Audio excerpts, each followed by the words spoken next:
鱼竿设计解读啊，我们讲第5期，讲小综合竿啊。说到这个话题呢，有一些人很兴奋，有一些人很烦躁。为什么呢？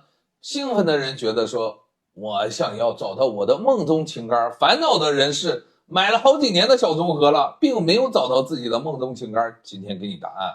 首先呢，什么叫小综合哈？主要是钓小鱼的综合竿。钓小鱼呢，要求护线啊。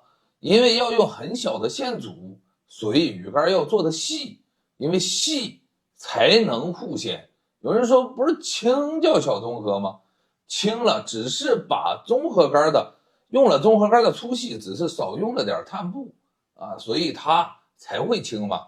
它叫轻量综合竿，它并没有比综合竿护线很多。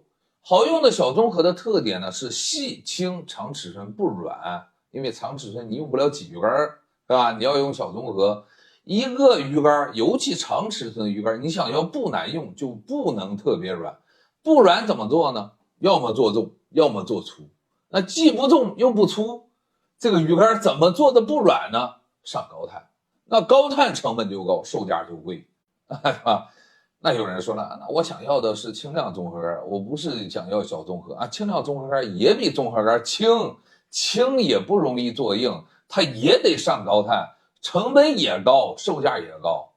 所以好用的小综合或者说好用的轻量综合竿售价都很贵。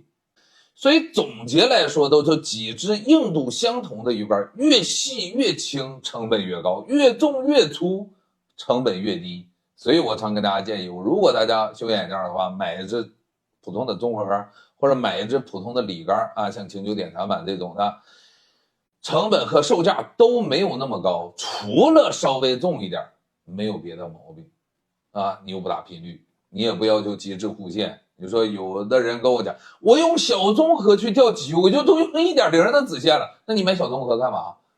对吧？随便买是杆子，什么玩意儿不能用1.0钓子线？1.0子线钓鲫鱼呢？就是鱼口没有那么好呗，好吧？